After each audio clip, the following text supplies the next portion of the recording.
Ayo, segera download Quran Tadabbur, tafsir dalam genggaman Anda.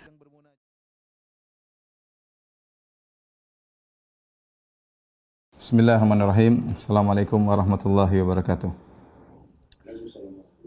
Alhamdulillahi ala ihsanihi wa syukru lahu ala taufiqihi wa amtinanihi wa asyhadu an la ilaha illallah wahdahu la syarika lahu ta'ziman li sya'nihi wa asyhadu anna Muhammadan abduhu wa rasuluhu da'ala ridwani. Allahumma salli alaihi wa ala alihi wa ashabi wa ikhwani. Para ibu-ibu yang dirahmati Allah Subhanahu wa taala, demikian bapak-bapak yang dimuliakan Allah Subhanahu wa taala, majelis taklim kajian Ar-Rohat yang dirahmati oleh Allah Subhanahu wa taala. Pada kesempatan kali ini kita membahas suatu penyakit hati yang sangat berbahaya, yang dia merupakan lawan dari keikhlasan. Ya. Kita tahu ikhlas memiliki dua penyakit atau musuh yang berbahaya yang bisa menggugurkan keikhlasan. Yang pertama adalah riya, yang kedua adalah al-ujub. Dan dua penyakit ini bukan menimpa orang-orang yang buruk, orang-orang yang tukang maksiat. Justru dua penyakit ini rawan mengenai orang-orang yang rajin ibadah, ya. Mengenai orang rajin ibadah. Oleh karenanya seorang salaf mengatakan, la a'lamu fil musallin syai'an syarrun minal ujub. Aku tidak tahu sesuatu yang paling buruk ada pada orang-orang yang rajin salat seperti ujub. Seperti ujub. Karena penyakit ujub dan dia ini justru menimpa orang-orang yang memiliki kelebihan, ya, dalam agama, apakah karena rajin bersedekah atau memiliki ilmu yang tinggi, atau rajin beribadah, rajin salat ke masjid. Mereka ini yang rawan terkena ujub, ya. Demikian juga, ya, adapun orang-orang yang tidak memiliki kelebihan, maka mereka kalaupun ujub, maka ujub tidak pada tempatnya, ya. Ujub tidak pada tempatnya, ya. Oleh karenanya, demi untuk membersihkan hati kita dari penyakit hati, kita ingin memperdalam khusus tentang ujub. Perdalam khusus tentang ujub. Dan nanti akan kita jelaskan tentang bentuk-bentuk ujub yang dijelaskan oleh Imam Al-Ghazali rahimahullahu taala dalam kitabnya Ihya Ulumuddin, ya. Ada ujub karena paras, ada ujub karena nasab, ada ujub karena kecerdasan dan macam-macam, ya. Dan ini rawan mengenai kita semua, demikian juga rawan mengenai ibu-ibu, para wanita yang bisa ujub dengan berbagai macam modelnya. Oleh karenanya kita ingin memperdalam pemahaman tentang ujub dengan baik pada kesempatan kali ini. Baik. Ujub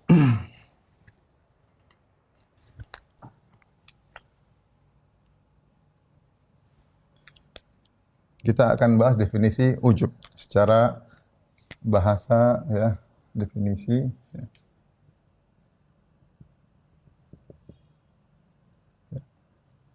Secara bahasa atau etimologi dengan secara istilah syar'i atau secara syariat atau dalam terminologi. Kemudian kita akan bahas ujub dalam dalil. Ujub disebutkan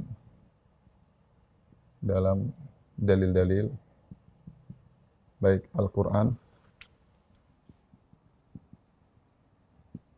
maupun sunnah Nabi sallallahu alaihi wasallam.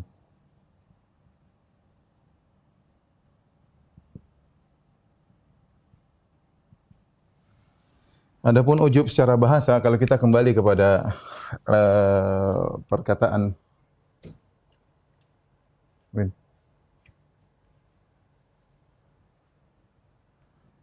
Adapun ujub secara bahasa, kalau kita kembali pada bahasa, maka ujub itu maknanya mirip dengan al-kibar. Al-ujub mirip dengan al-kibar, ya. Ya. Yaitu suatu kagum, ya. Kagum, ya. Ya. Sehingga mengatakan pada merasa tinggi, ya. Maknanya demikian. Mirip dengan kibar, tapi ada bedanya, ya. Sebagaimana dijelaskan para ulama, al-ujub ada bedanya dengan kibar, tapi dia sangat mirip dengan al-kibar, itu sama-sama merasa tinggi, ya. Adapun secara istilah maka datang dalam beberapa ta'rif di antaranya perkataan Al-Jurjani ya, Syarif Al-Jurjani beliau berkata namanya ujub adalah tasawwuru istihqaq syakhs rutbatan la yakunu mustahiqan laha, yaitu seorang merasa atau menganggap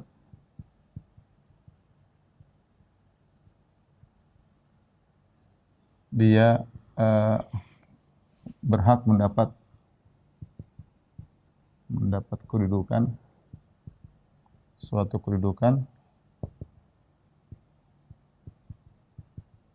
yang yang sebenarnya dia tidak berhak mendapatkannya. Dia tidak berhak mendapatkannya.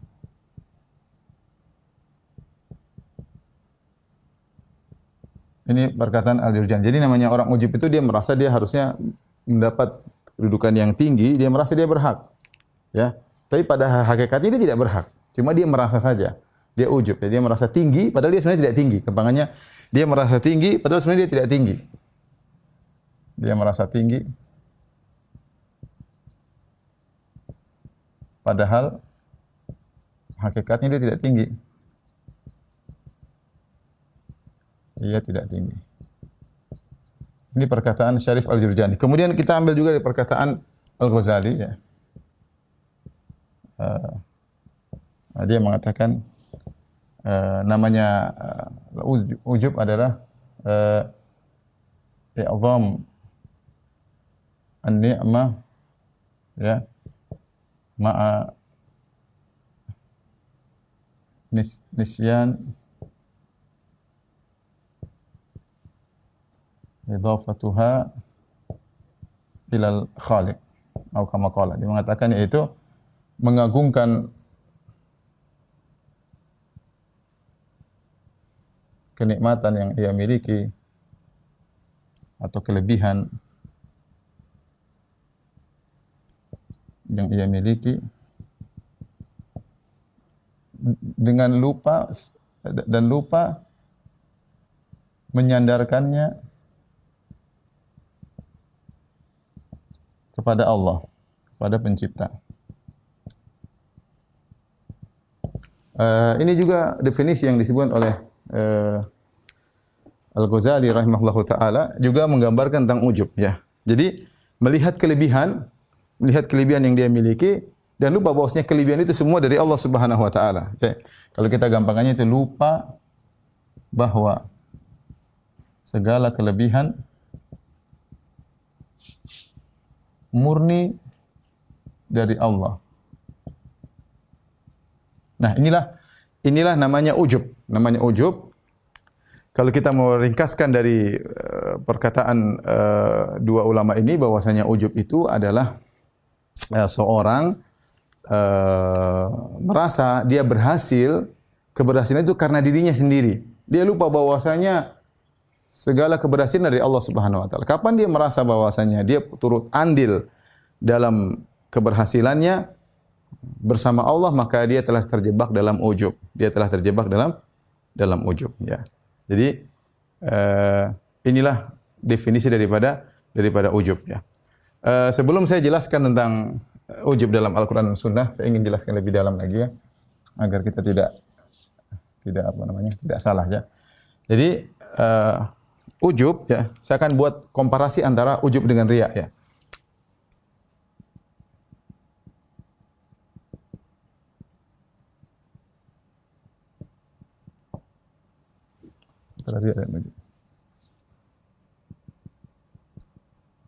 Kalau riya kita sama-sama tahu riya itu beramal agar dilihat ya. Beramal soleh agar dilihat manusia, dilihat orang lain, biar dipuji. Kalau ujub tadi kita bilang sederhananya yaitu merasa punya andil dalam keberhasilannya.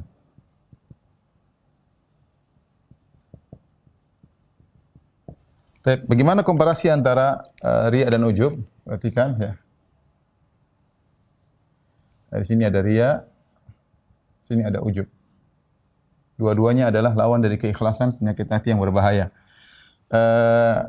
Kalau riya, ya, riya syiriknya berkaitan dengan yaitu mensekutukan Allah atau syiriknya berkaitan dengan orang lain, yaitu mensekutukan Allah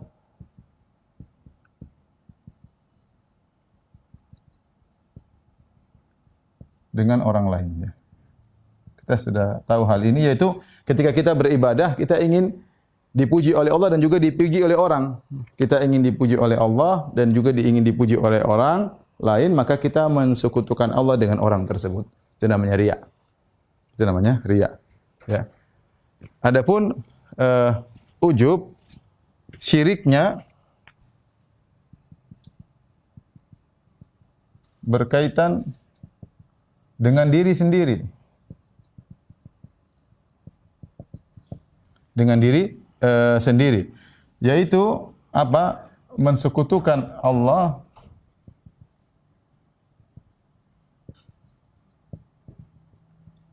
dengan diri sendiri.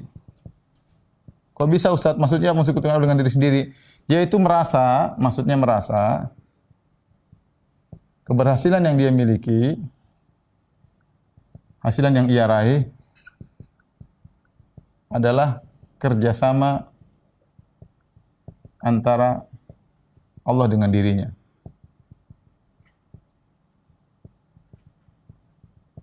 Ini namanya ujub, ya. Ujub dia juga syirik kecil sama dengan riya, sama-sama menghancurkan keikhlasan, sama-sama menggugurkan amal. Tetapi ujub dia berkaitan dengan dirinya. Jadi dia merasa saya berhasil, misalnya saya pintar, saya berhasil dalam dakwah, saya bisa kaya raya, saya bisa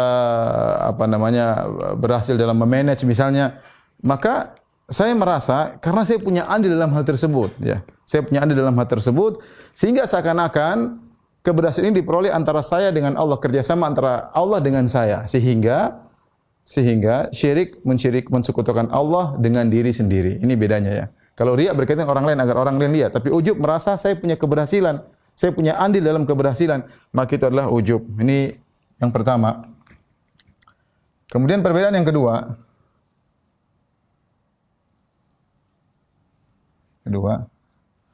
Kalau riya syiriknya berkaitan dengan uluhiyah. Riya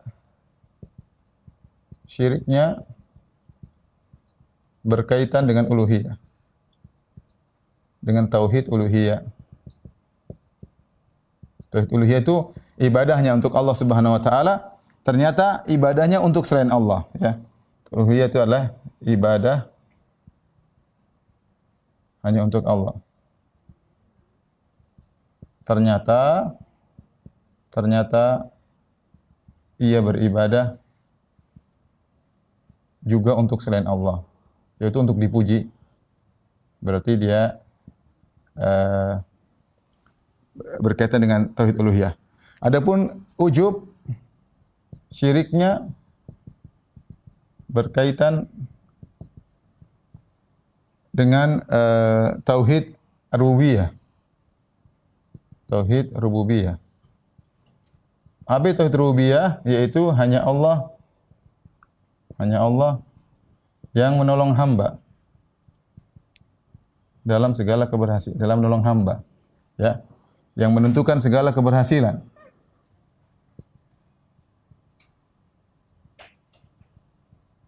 Segala keberhasilan. Sementara dia merasa bahwasanya keberhasilannya itu adalah kerjasama antara Allah dengan dia, maka syiriknya berkaitan dengan tauhid rububiyah. Ini perbedaan yang kedua. Perbedaan yang ketiga, kalau riya hanya berkaitan dengan amal soleh,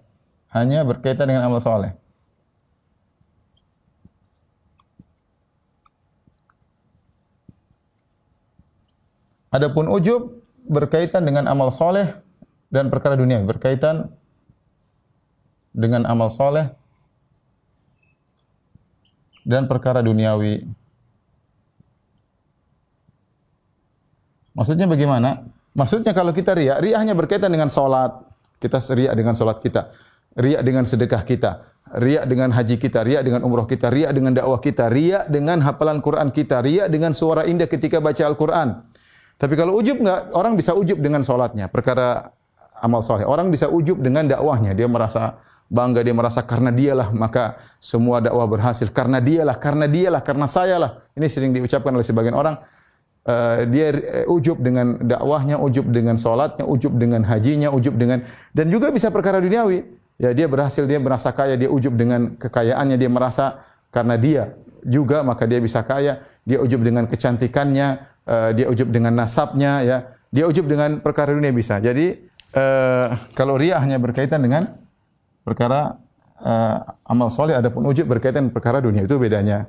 Oleh karena itu orang sering bertanya, Ustaz, kalau saya kerja di kantor, bolehkah saya mempresentasikan hasil kerja saya kepada bos, kepada, ya bolehlah itu, dan itu bukan riya.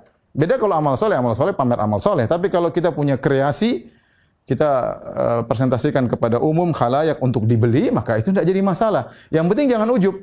Yang penting jangan merasa, oh karena saya pintar makanya saya bisa kreasi, ya itu ujub. Tapi kalau dia hanya sekedar menyampaikan dan dia tahu semuanya dari Allah Subhanahu wa taala, maka dia tidak ujub dan dia tidak riya, karena riya itu hanya berkaitan amal soleh. Jadi ini bedanya antara riya dengan ujub. Adapun kesamaannya,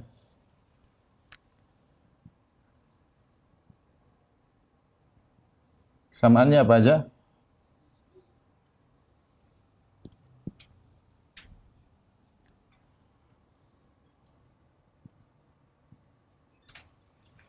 Kesamaannya yaitu sama-sama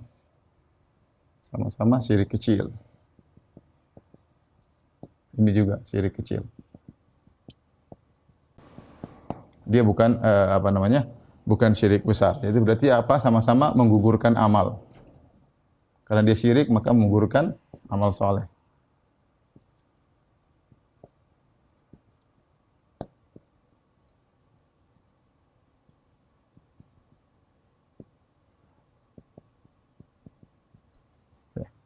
Sama-sama menggugurkan amal soleh. Taib, ini berkaitan dengan ujub, definisi ujub. Mungkin yang terakhir perlu saya bahas juga, kaitannya di sini, kaitannya ujub dengan sinilah ya, kemudian cukup ya. Kaitannya ujub dengan kibar. Sebagaimana perkataan Ibnu Qudamah mengatakan bahwasanya ujub adalah wasilah untuk sombong. Orang tatkala ujub belum tentu dia sombong, dia berkaitan dengan dirinya, dia merasa dia berhasil karena dirinya. Tetapi ketika dia merasa tinggi akhirnya merendahkan orang lain, maka dia jatuh kesombongan. Sombong itu apa? Gomtun nas. Wal kibru gomtun nas. Kata Nabi sallallahu alaihi wasallam, sombong itu merendahkan orang lain. Jadi ujub adalah sarana yang sangat kuat menjadikan orang apa? Sombong. Ya, seorang berhasil belum tentu dia ujub, belum tentu sombong. Misalnya dia merasa saya berhasil karena saya rajin belajar, karena saya cerdas. Dia lupa bahwasanya semuanya karena Allah. Dia lupa betapa banyak orang yang cerdas tidak kaya. Dia lupa betapa banyak orang yang berusaha dan rajin tidak lulus. Dia lupa bahwasanya betapa banyak orang ranking 1 ternyata tidak punya harta. Banyak hal seperti itu ya. Sehingga ketika dia berhasil dia merasa dirinya hebat ya. Tapi dia belum kibar. Kapan dia kibar? Ketika dia merasa dirinya hebat, kemudian dia mulai merendahkan orang lain. Siapa itu? Itu dia terjerumus dalam kibar. Dan kibar lebih parah daripada ujub. Karena kibar kata Nabi sallallahu alaihi wasallam dalam hadisnya, la yadkhulul jannata man kana fi qalbihi mithqalu dzarratin min kibar. Tidak akan masuk surga orang dalam hatinya ada sebesar zarah kesombongan. Meskipun sedikit, kalau ada kesombongan tidak akan masuk surga. Jadi ujub adalah wasilah untuk kibar atau sombong. Wallahu a'lam bishawab. Tolong dihapus.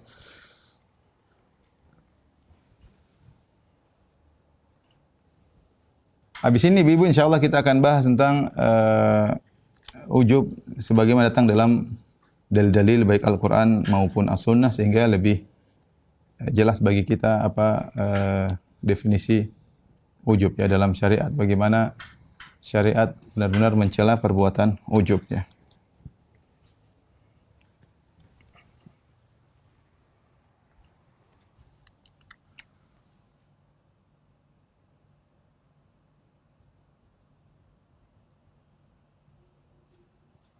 Baik, dalam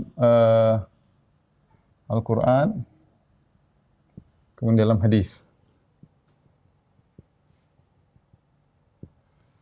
Dalam Al-Quran Allah Subhanahu wa taala menyebutkan tentang kisah perang Hunain. Kata Allah Subhanahu wa taala, "Wa laqad nasarakumullahu fi mawatina katsirah wa yawma Hunain إذ أعجبتكم كثرتكم فلم تغني عنكم شيئا وضاقت عليكم الأرض بما رحبت ثم وليتم مدبرين." Ini ayat turun tentang perang Hunain. Kata Allah Subhanahu wa taala, sungguh Allah telah menolong kalian, ya, sungguh Allah telah menolong kalian dalam banyak peperangan, yaitu dalam perang Badar, Allah tolong, dalam perang Khandaq, Allah tolong, dalam mawatina katsirah. Allah yang tolong kalian menang, ya. Tetapi wa yauma Hunain, tatkala perang Hunain, kalian ujub dengan jumlah kalian. Idza ajabatkum kathratukum. Kalian ujub. Ketika itu Rasulullah SAW perang Hunain, Rasulullah SAW bawa pasukan 12.000. Bersama para sahabat. Biasanya Rasulullah SAW jumlahnya kecil menang. Dalam perang Badar cuma 315, ngalahin 1.000. Dalam perang Khandaq Rasulullah cuma sekitar 2.000, 10.000 bisa terusir. Dan dalam banyak peperangan Rasulullah SAW pasukan cuma sedikit bisa mengalahkan yang banyak. Apalagi kalau pasukannya banyak. Nah, ketika Rasulullah SAW perang Hunain melawan kabilah Hawazin, pasukan Nabi sangat banyak, 12.000. Sehingga ketika itu ada seorang yang berkata di depan Nabi SAW, faqala rajulun, ada seorang berkata, lan nuglabal yauma min qillah, kita tidak akan kalah karena jumlah sedikit, karena kita banyak kita pasti menang. Fasyaqqa dzalika ala Nabi SAW, ketika Nabi mendengar orang ini ujub dengan jumlah yang banyak, dia merasa menang. Berarti apa? Dia menyandarkan kemenangan bukan kepada Allah, dia menyandarkan kemenangan kepada diri mereka, jumlah yang banyak. Sinilah letaknya ujub. Maka Rasulullah merasa berat, dan benar di awal peperangan maka mereka kabur. Kata Allah, falam tughni ankum syai'an. Jumlah kalian yang banyak tidak beri manfaat kepada kalian seluruhnya, tidak ada manfaatnya. Wa dhaqat alaikumul ardu bima rahubat, bumi yang begitu luas kalian merasa sempit. Tsumma wallaitum mudbirin, kemudian kalian kabur. Perhatikan sini. Apa namanya? Jumlah banyak. Allah jelaskan bagaimana ujub mereka. Jumlah banyak. Kita tahu jumlah banyak ini sebab kemenangan, benar. Sebab kemenangan, tidak kita ragukan. Jumlah pasukan yang banyak sebab kemenangan. Tetapi ternyata tidak berhasil. Ya. Ternyata kalah di awal. Kalah di awal peperangan. Makanya Allah mengatakan, falam tughni ankum syai'an. Tidak ada faedahnya jumlah. Tidak ada faedahnya jumlah yang banyak. Ya, bahkan tsumma wallaitum mudbirin, kalian kabur. Kalian kabur. Ayat ini menjelaskan kepada kita bahwasanya kita memang melakukan sebab, tapi bukan sebab itu yang mendatangkan keberhasilan kita. Kita mau kaya banyak sebab, kita usaha, cerdas, banyak. Tetapi jangan kita katakan bahwasanya karena saya cerdas, karena saya berusaha maka saya kaya. Tidak. Kita bilang semua karena Allah. Kemudian dengan sebab kita berusaha. Tetapi murni keberhasilan karena Allah. Lihatlah, ini contoh Allah jelaskan bagaimana ujub tidak dengan jumlah yang banyak tidak menjadikan mereka berhasil sama sekali. Kemudian dalam hadis Rasulullah SAW datang dalam hadis tentang bahaya ujub. Kata Nabi SAW, salasu muhlikat, 3 perkara yang binasakan. Kata Nabi SAW, syuhun muta'un, wahawan muttaba'un, wa i'jabul al-mar' binafsihi, bira'yihi.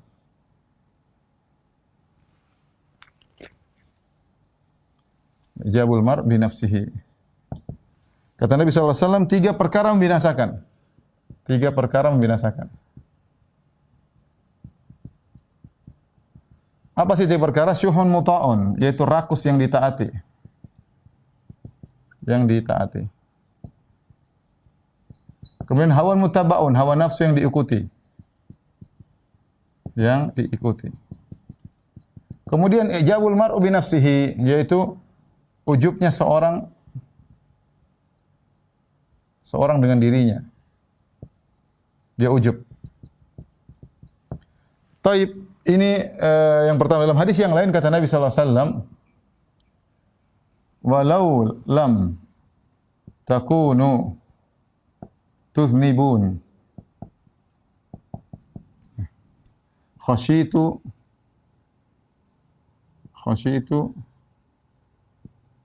ma huwa akbar min dzalik."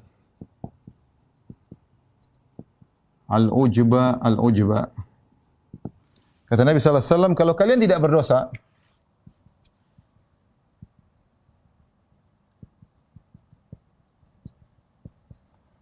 khasyitu ma huwa akbar min dzalik, aku khawatir menimpa kalian yang lebih parah daripada dosa. Dari dosa. Apakah itu? Ujub, kata Nabi 2 kali. Nabi saya bilang ujub. Baik. Kenapa bisa demikian? Kenapa Rasulullah lebih mengkhawatirkan ujub daripada dosa? Sebabnya kata para ulama di antara Al-Munawi, karena dosa biasanya orang berdosa dia sadar kalau dia bersalah.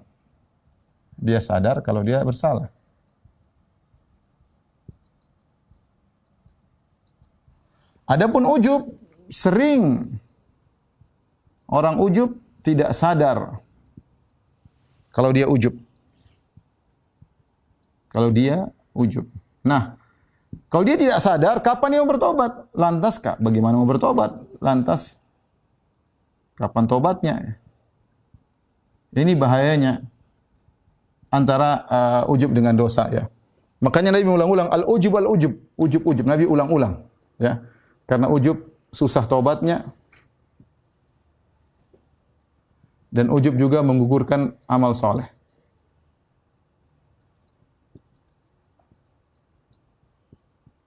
Karena Ibnu Qayyim rahimahullah ta'ala menyebutkan dalam kitabnya bahwasanya bisa jadi seorang masuk surga gara-gara dosa, dan bisa jadi seorang masuk neraka gara-gara amal soleh. Ini Ibnu Qayyim punya pandangan yang menakjubkan. Dia mengatakan bisa jadi orang masuk surga gara-gara dosa, dan bisa jadi orang masuk neraka gara-gara amal soleh. Kok bisa demikian? Yang satu, karena dia melakukan dosa, lantas dia merasa bersalah, dia bertobat, selalu ingat dosanya. Setiap dia ingat dia berdosa, dia ingat dosanya, maka dia bertobat, sampai akhirnya derajatnya semakin tinggi di sisi Allah Subhanahu wa taala. Karena dosa yang dia lakukan selalu dia ingat, dan dia selalu beristighfar kepada Allah, istighfar. Dan dia tahu diri setelah dia berdosa, dia merasa rendah, dia merasa hina, dia merasa saya bukan siapa-siapa di hadapan Allah Subhanahu wa taala. Orang ujub beda, dia amal soleh, dia merasa tinggi, merasa hebat, dia merasa tinggi, mungkin kesombongan, sampai akhirnya masuk dalam neraka jahanam. Ini karenanya ujub ini penyakit yang berbahaya, ya. Sampai Nabi mengulangi 2 kali al-ujub, ya. Sebagian perkataan seorang penyair hati-hati dengan tentang al-ujba. Fahdharhu innal ujba mujtarifun a'mala sahibihi fi sailihil arimi. Kata seorang ulama, ujub hati-hatilah, waspadalah, karena ujub itu akan menggeret amalanmu dalam sampah, ya, terbuang ke banjirnya sehingga tidak ada nilainya. Orang kalau ujub, amal dia gugur. Hati-hati, ibu yang dirahmati oleh Allah Subhanahu wa taala. Ini ujub yang datang dalam dalil-dalil. Tapi tolong dihapus.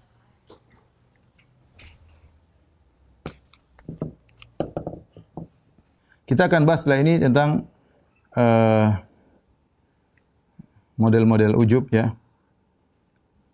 Kemudian bagaimana cara membentengi diri kita daripada ujub, ya. Taib, dampak ujub, ya.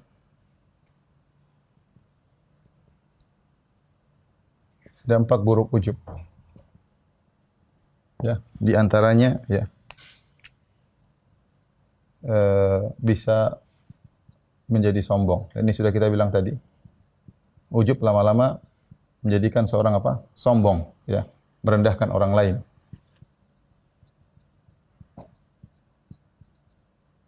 Orang lain punya perbuatan, orang lain punya amal soleh tidak dianggap karena dia merasa dirinya tinggi. Karena ujub itu asalnya merasa diri tinggi sampai akhirnya merendahkan orang lain. Kemudian antara dampak buruk ujub adalah kurang bersyukur kepada Allah.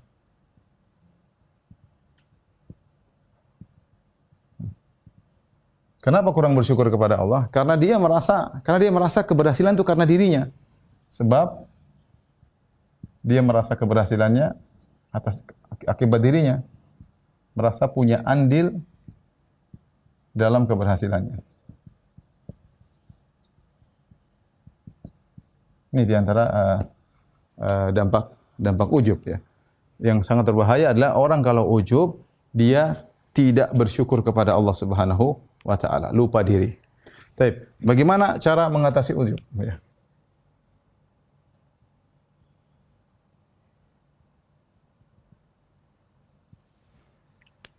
Cara mengatasi ujub yang paling pertama adalah sadar bahwa segala keberhasilan dari Allah. Ya. Segala keberhasilan dari Allah. Dan ini sebagaimana perkataan penghuni surga. Lihat, penghuni surga berkata ketika mereka masuk surga, ya, wa naza'na ma fi zururihim min ghillin tajri min tahtihimul anhar wa qalu alhamdulillah alladhi hadana li hadza wa ma kunna linahtadiya laula an hadana Allah. Kata orang-orang penghuni surga, segala puji bagi Allah. Ketika mereka masuk surga, mereka langsung berkata, segala puji bagi Allah yang telah memberi kami petunjuk untuk masuk surga. Wa ma kunna linahtadiya, kami tidak dapat hidayah, ya. Kami tidak dapat hidayah, ya, kalau laula an hadana Allah, kalau bukan Allah yang kasih hidayah kepada kami. Ini perkataan yang menakjubkan dari penghuni surga. Begitu mereka masuk surga, mereka tidak ada ujub sama sekali. Kata mereka, kalau bukan Allah kasih petunjuk kepada kami, kepada surga, kami tidak bakalan masuk surga. Ya. Oleh karenanya, Allah ingatkan akan hal ini. Ya. Allah ingatkan. Walaula fadlullahi alaikum wa rahmatuhu ma zaka minkum min ahadin walakinna Allah yuzakki may yasha.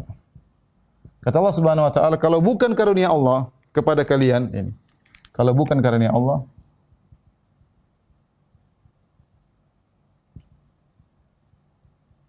dan rahmat dari Allah Subhanahu wa taala, maka mazaka minkum min ahadin, tidak seorang pun dari kalian akan suci.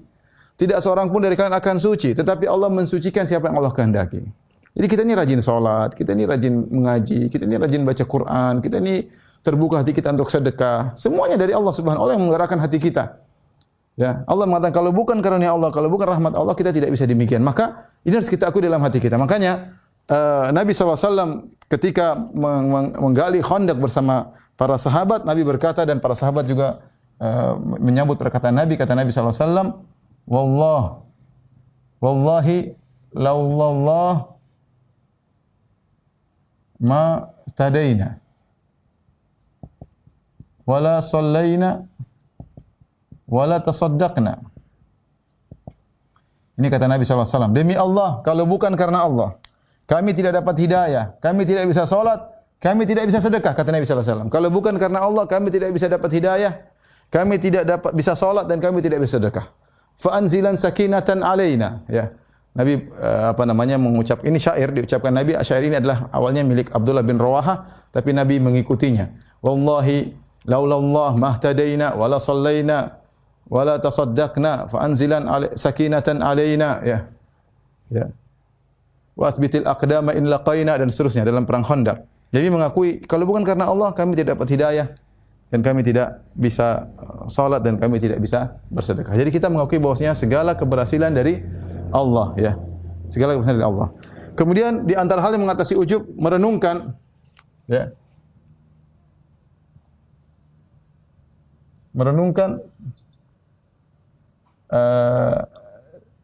akibat ujub ya. Allah Subhanahu wa taala pernah menghukum Qarun ya gara-gara ujubnya. Apa kata Qarun? Qarun berkata, Qarun tahu kan? Ketika dia ditanya, "Kau punya ilmu, kau punya harta banyak." Kata Qarun yang Allah abadikan dalam Al-Qur'an, "Innama utituhu ala ilmin indi." Kata Qarun, "Saya ini kaya karena ilmu saya." Lihat, sombong dia. Karena ilmu saya. Fa khasafna bihi wa bidarihi. Maka Allah benamkan dia dan Allah benamkan hartanya sehingga orang bilang harta karun. Kenapa dia dibenamkan? Gara-gara ujub. Gara-gara ujub. Demikian dalam hadis kata Rasulullah SAW, dalam satu hadis Allah pernah membenamkan seorang gara-gara ujub dengan pakaiannya. Kata Nabi SAW, "Bainama rajulun yamshi fi hullatin." Tatkala seorang berjalan, seorang laki-laki dengan pakaiannya yang indah. Tu'jibuhu nafsuhu, dengan pakaian yang indah tersebut dia menjadi ujub terhadap dirinya. Oh, penampilan oke, kemudian jalan, wah ujub dia, ujub. Murajjilun jummatahu, sambil dia menyisir rambutnya yang rapi dan rambutnya sampai di pundaknya, dia sisir dengan rapi. Idh khasafallahu bihi, maka Allah benamkan dia. Kenapa? Gara-gara ujub. Allah benamkan dia, wa huwa yatajaljalu fiha fil ard, Allah benamkan dia di bumi dan dia digoncangkan dalam bumi sampai hari kiamat. Lihat, Rasulullah menjelaskan seorang yang ujub dalam hadis ya. Seorang yang ujub karena bajunya yang indah. Bajunya yang indah, rambutnya yang rapi ya, dibenamkan dalam bumi. Jadi isyarat bahwasanya ujub ini dosa besar. Ujub dosa besar ya, bukan hanya menggugurkan amal, bahkan bisa menyebabkan seorang terjerumus dalam siksaan Allah Subhanahu wa taala seperti yang dialami oleh Qarun dan juga dialami orang tadi yang sombong dengan bajunya, yang sombong dengan apa? Dengan rambutnya. Kemudian di antara cara mengatasi ujub ya. Kita tahu bahwasanya kapan saja Allah bisa mengambil kenikmatan dari kita.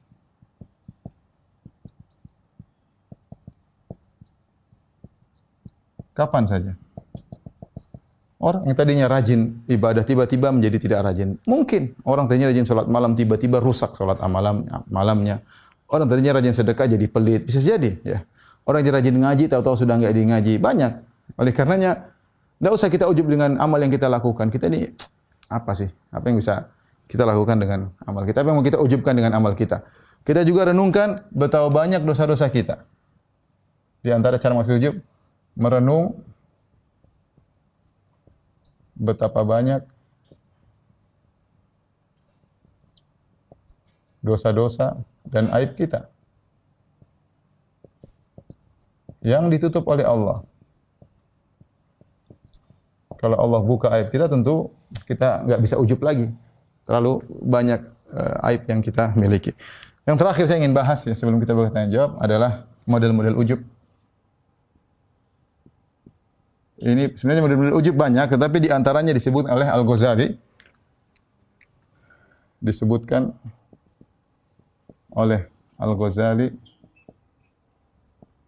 dalam Ihya Ulumuddin.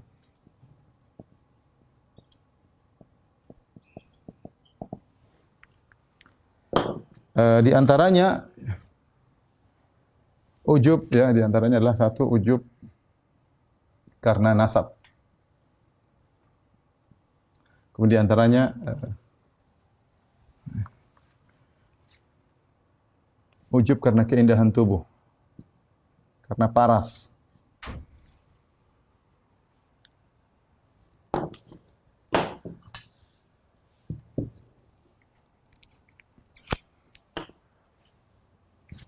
Di antaranya ujub karena kekuasaan.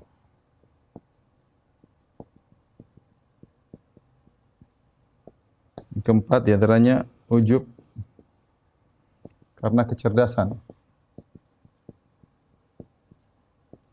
5. Ujub karena jumlah yang banyak. 6.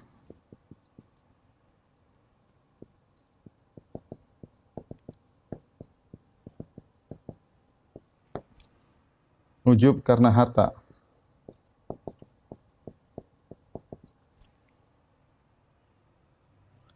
7. Ujub karena pendapatnya yang keliru. 8. Ujub karena bernasab kepada penguasa yang zalim ya. Ini ujub karena kekuatannya. Taib Al-Ghazali ya, ketika ini di antara yang disebut oleh Imam Ghazali, tentunya ujub lebih daripada ini ya. Tadi kita bilang karena jubah yang indah juga bisa ujub, karena rambut yang indah juga bisa ujub. Ya itu kembali kepada paras. Ujub karena nasab, Al-Imam Ghazali mencontohkan orang yang ujub karena nasab di zaman beliau adalah Hashimiyah. Hashimiyah yaitu Ahlul Bait. Ahlul Bait keturunan Bani Hashim.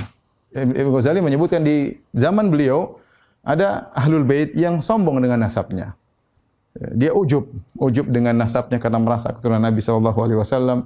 Maka dinasihati oleh Ibnu Ghazali bahwasanya Allah berfirman, Inna akramakum indallahi atqakum. Yang paling mulia di antara kalian adalah yang paling bertakwa. Allah tidak menilai nasab keturunan ya percuma.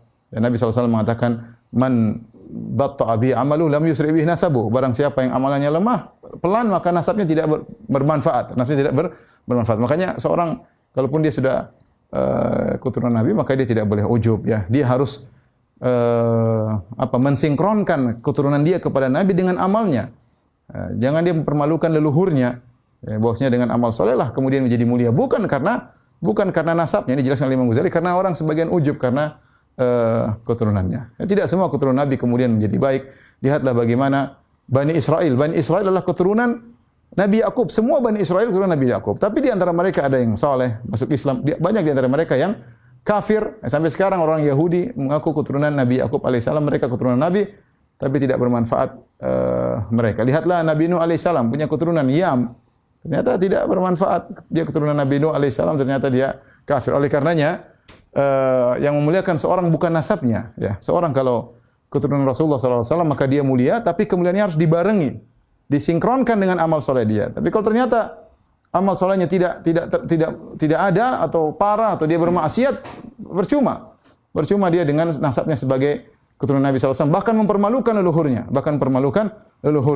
Ya, ini diantara yang disebut oleh Imam Ghazali. Kemudian ujub karena paras, wajah yang cantik buat seorang ujub. Dia lupa bahwasanya paras cantik itu dari Allah Subhanahu wa taala. Kalau Allah ingin mencabut kecantikannya sangat mudah. Ya, ujub dengan kekuatan seperti orang-orang kaum Ad, ya. Karena ujub akhirnya mereka sombong. Kata Allah Subhanahu wa taala, "Amma 'adun fastakbaru fil ard bighairi haqq wa qalu man asyadu minna quwwah." Kaum Ad mereka jadi sombong tanpa ada hak, mereka mengatakan siapa yang lebih kuat daripada kami. Padahal kekuatan tersebut dari Allah. Makanya Allah mengatakan, "Awalam yarau anna Allaha alladzi khalaqahum huwa asyaddu minhum quwwah." Apakah mereka tidak lihat? Allah yang menciptakan mereka, Allah yang menjadikan mereka kekuatan, berikan kekuatan mereka lebih kuat daripada mereka. Maka jangan ujub dengan apa? Kekuatan ya. Itu banyak orang sombong, angkuh dengan kekuatannya. Ujub dengan kecerdasan. Ini kecerdasan ini dari Allah Subhanahu wa taala. Kita bersyukur kepada Allah diberi kecerdasan. Demikian juga bukan untuk disombongkan. Kemudian ujub karena jumlah yang banyak, seperti kisah perang Hunain tadi. Sebagian dari pasukan Nabi SAW ada yang mengatakan orang munafik, dia berkata, "Lan nuglabal yauma min qillah." Kita tidak bakalan kalah karena jumlah sedikit. Karena jumlah kita banyak, kita pasti menang. Ternyata Allah kalahkan mereka. Ujub karena harta, seperti apa? Qarun, ya. Kecerdasan karena Qarun, ujub dengan harta juga Qarun. Ujub karena pendapatnya, sudah punya pendapat, ujub dengan pendapatnya, apalagi ternyata pendapatnya salah, dia masih bela-bela terus. Ujub karena bernasab kepada penguasa yang zalim, itu sebagian orang bangga, saya punya hubungan dengan penguasa, punya penguasa padahal penguasanya zalim. Apa yang mau dia banggakan? Ujub dengan hubungan dia dengan orang yang tidak benar, ya. Sebagian orang bangga punya hubungan punya relasi dengan orang-orang yang berkuasa tapi ternyata zalim. Apa yang mau Anda ujubkan? Itu ujub yang keliru. Ya, ujub yang keliru. Ini di antara model-model ujub disebutkan oleh Imam Ghazali. Maka saya ingatkan kepada diri saya dan juga kepada ibu-ibu sekalian, ya, sarana ujub banyak. Ibu-ibu mungkin bisa ujub dengan kecantikan, ya. Ibu bisa ujub dengan rumah yang besar. Ibu bisa ujub dengan tasnya. Ibu bisa ujub dengan apa? Dengan majelis taklimnya. Ibu bisa ujub dengan apa? Banyak hal yang bisa menimbulkan ujub, maka semua orang waspada karena ini adalah dosa besar. Obat yang paling bagus untuk ujub selain kita merenungkan itu semua, yaitu ketika salat, perhatikan sini. Ketika salat kita baca iyyaka na'bud wa iyyaka nasta'in. Ya Allah, hanya kepada Engkau lah kami beribadah dan hanya kepada Engkau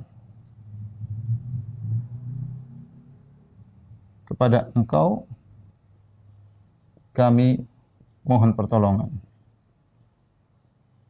Yaitu, ya Allah, seluruh keberhasilanku hanya karena Engkau. Seluruh keberhasilan hanya karena Engkau. Aku bisa salat karena Engkau, aku dapat hidayah karena Engkau, aku bisa bahagia di rumah karena Engkau, aku bisa mendapatkan suami yang soleh karena Engkau, aku bisa punya anak-anak yang berbakti karena Engkau.